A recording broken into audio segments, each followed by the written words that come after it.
It's a massive story over here. I mean, China is warning the U.S. now of retaliation. There were several government departments issuing separate statements about these charges. The Foreign Ministry said that these charges were absurd and that they also said that they were fabricated. The Defense Ministry had said that these accusations were going to hurt the military-to-military relationship between the two countries and said that they had ulterior motives. And even the Internet Office, which is an office here that governs cyber issues, said that the U.S.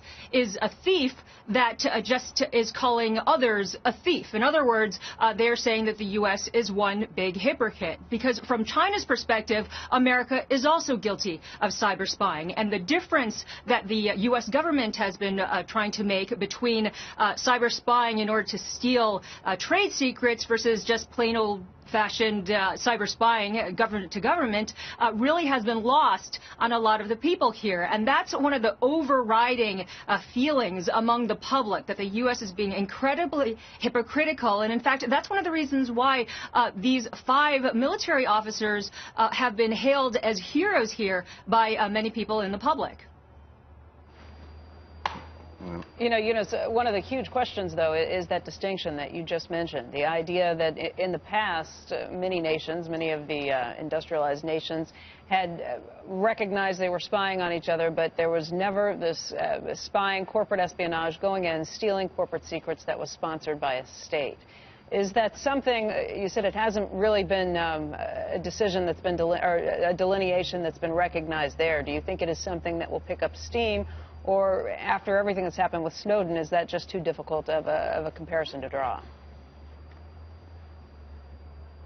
I think it's really difficult at this stage. America really has lost a lot of credibility when it comes to cyber spying. And maybe if the U.S. is able to continuously get its message out and try to really make that distinction very, very clear, that it's possible that people here might be able to understand it. But as of now, that delineation, as you said, in the line of the sand is completely lost on the Chinese public.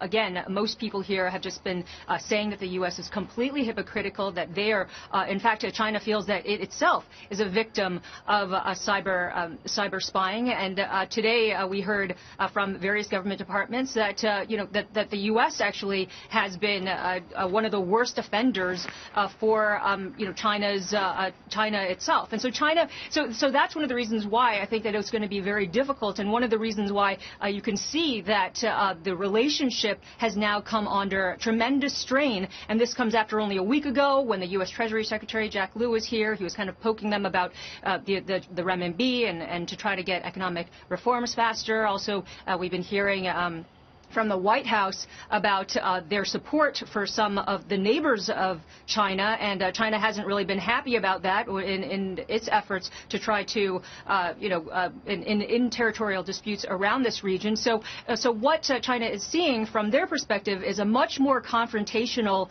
United States than they ever have seen in the past. And there's been a lot of discussion here as to what is actually driving that, and whether or not it's just that maybe America or maybe U.S. companies have been fed up with the fact that as China is continuously rising in power and it's taking its seat as the #2 power in the world, that perhaps it needs to also really get used to the idea that it would come under criticism and has to play on a different playing field.